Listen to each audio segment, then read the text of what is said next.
Telangana CM Revanth Reddy మేడిగడ్డలో పర్యటిస్తున్నారు. CM Revanth వెంట మంత్రులు ఉత్తమ్, పొంగురెడ్డి, పొన్నం శ్రీధర్ బాబు, వివేక్, తుమ్మల ఉన్నారు. మేడిగడ్డలో డ్యామ్ సైట్ ను సీఎం రేవంత్ రెడ్డి పరిశీలించారు. మేడిగడ్డ ప్రాజెక్టును సీఎం రేవంత్ రెడ్డి ఏరియల్ వ్యూలో పరిశీలించారు. అలాగే డ్రోన్ బేస్డ్ జీపీఆర్ టెస్ట్ కు సంబంధించి ముఖ్యమంత్రికి అధికారులు వివరించారు. ఈ టెస్టు ద్వారా 20 నుంచి 30 మీటర్ల లోతు వరకు పిల్లర్స్ వద్ద నేల స్వభావానికి సంబంధించి ఫలితాలను తెలుసుకోవచ్చని సీఎంకు అధికారులు వివరించారు. ఈ సందర్భంగా సీఎం రేవంత్ అధికారులను పలు అంశాలపై వివరాలను అడిగి తెలుసుకున్నారు. ఇరిగేషన్ అధికారులతో భేటీ అయి చర్చించిన అనంతరం మీడియాతో మాట్లాడనున్నారు. దీనిపై మరింత సమాచారం మా కరెస్పాండెంట్ అజీం అందిస్తారు. రైట్ అజీం, చెప్పండి.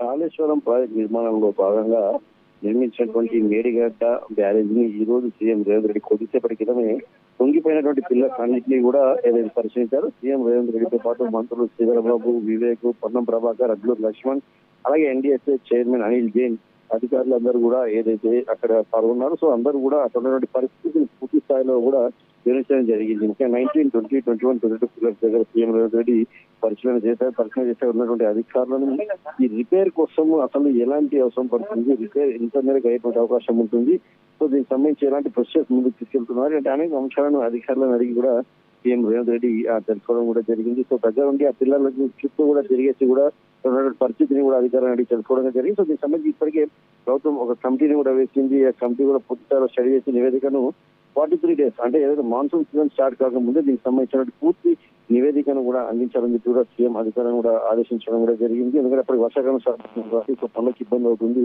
సో ఈ నేపథ్యంలో దానికి ఉన్నటువంటి ఏ రకమైనటువంటి రిక్వెస్ట్ చేయడానికి ఎంత సమయం పడుతుంది. సో ప్రతి రిపోర్ట్, డైలీ రిపోర్ట్ కూడా ఏదైతే 5 లోపు, ఈవినింగ్ 5 లోపు కూడా అందించాలి. ఎప్పటికప్పుడు అప్డేట్స్ ఇస్తూ ఉన్నారని చెప్పి కూడా సీఎం రేవంత్ రెడ్డి దీనిపై మరొకసారి అనేక సందర్భాల్లో కూడా సమీక్ష సమావేశాలు కూడా నిర్వహించుకుందాం. మేడిగడ్డ తర్వాత అన్నారం సింధిల బ్యారేజ్ సంబంధించిన పనుల నిర్మాణంపై కూడా పునరుద్ధరణపై కూడా సీఎం రేవంత్ రెడ్డి అడిగిస్తున్నారు. సో ఇప్పుడు ప్రస్తుతం సీఎం రేవంత్ రెడ్డి ఏదైతే కాటరంలో ఇరిగేషన్ అధికారులతో మేడిగడ్డ బ్యారేజ్ సంబంధించినటువంటి ఏదైతే కుంగిపోయిన పిల్లలకు సంబంధించిన అంశంపై ఏదైతే సమీక్షా సమావేశం నిర్వహిస్తున్నారో ఈ సమీక్షా సమావేశం తర్వాత CM Revanth Reddy press meet కూడా నిర్వహిస్తారు. ప్రెస్ మీట్ లో మరి సీఎం రేవంత్ రెడ్డి ఎలాంటి వ్యాఖ్యలు చేస్తారో చూడాల్సి ఉంటుంది. ఎందుకంటే ఒక సంవత్సరం తర్వాత అక్కడ మాజీ సీఎం కేసీఆర్ కూడా జగిత్యాల సభలో పాల్గొంటున్నారు. సో ఈ నేపథ్యంలో కాళేశ్వరంపై ఇప్పటికే ప్రభుత్వం ఏదైతే కమిషన్ వేసింది, నివేదికను అందించింది, 5,000 కోట్ల అవినీతి చేసిందని చెప్పి ఆరోపణ కూడా చేస్తున్న నేపథ్యంలో మరి ఈ రోజు సీఎం రేవంత్ రెడ్డి వ్యాఖ్యలు ఎలా ఉండబోతున్నాయి, మరి అటు బీఆర్ఎస్ ని, కేసీఆర్ ని ఎలా టార్గెట్ చేసి మాట్లాడతారు అనే ఒక ఆసక్తికరం అయితే నెలకొంది. సో ఈ సమీక్ష సమావేశం ద్వారా ప్రెస్ మీట్ ద్వారా సీఎం కేసీఆర్ ఏదైతే కాటంలో